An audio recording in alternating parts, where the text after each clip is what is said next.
गृह मंत्री अमित शाह के बारे में आप क्या कहते हैं? मोदी जी एक अच्छे मार्केटर हैं। जैसा एक हम लोग बचपन में कहानी सुनते थे कि साहब अच्छा मार्केटिंग करने वाला व्यक्ति जो होता है वो गंजे को कंघी बेच देता है।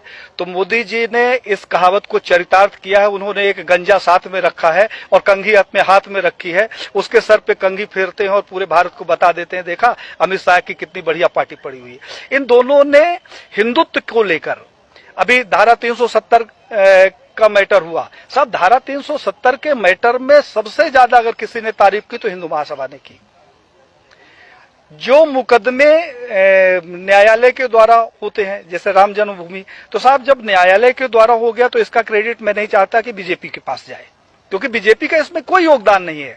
मुझे वो दिन याद है, भारत के बच्चे बच्चे को ये दिन याद होगा जब 1947 से लेकर हिंदू महासभा राम जन्मभूमि का मुकदमा लड़ रहा था। यही लाल कृष्ण आडवाणी सहित भारतीय जनता पार्टी और आरएसएस के प्रमुख नेताओं ने हमारे नेताओं से संपर्क किया और उन्होंने कहा कि भाई साहब आप लोग इस तरीके से मुकदमे लड़ते रहेंगे, अगर आप कहें तो इसका हम राजनीतिकरण कर दें और अपनी सरकार बन जाएगी तो राम जन्मभूमि का मुकदमा ठीक ठाक हो जाएगा।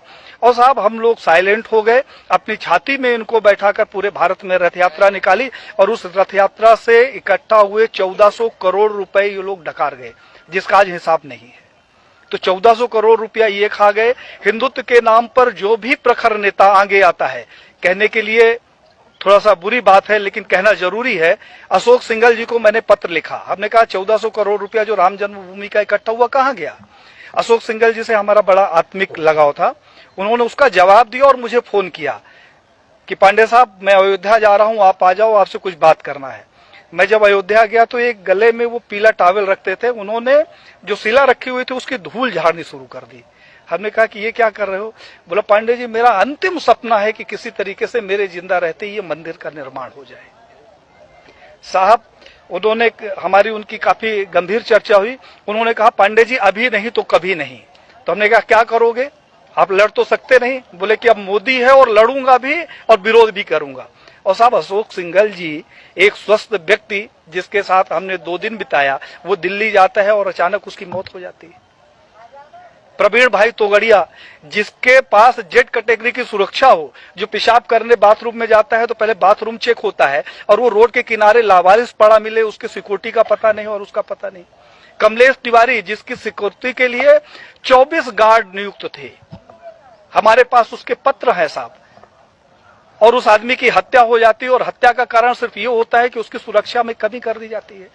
तो बीजेपी के समय में मैंने ये देखा कि जितने हिंदूवादी प्रखर नेता हुए हैं उनकी एक एक करके हत्या कर दी गई। अभी 2 तारीख को हमारे पास लखनऊ से फोन आया, हिंडोला थाना कोई पड़ता है, उन्होंने कहा हिंडोला थाना से बोल रहा हूं पांडे साहब, गृह मंत्रालय से पत्र आया कि आपकी जान को खतरा है। तो हमने कहा क्या करूं, तो उन्होंने कहा आपको सुरक्षा देना चाहता हूं। हमने कहा दे दो भैया।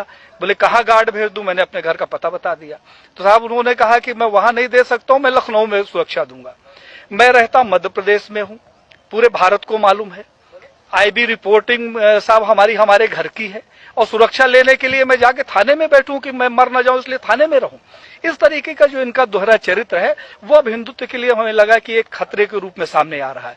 उस खतरे से इस देश को बचाने के लिए हम लोगों ने एक मुहिम चलाई है जिसमें साधु संतों सहित देश के युवाओं का भरपूर सहयोग मिल रहा है और ये अभियान अब रुकने वाला नहीं है।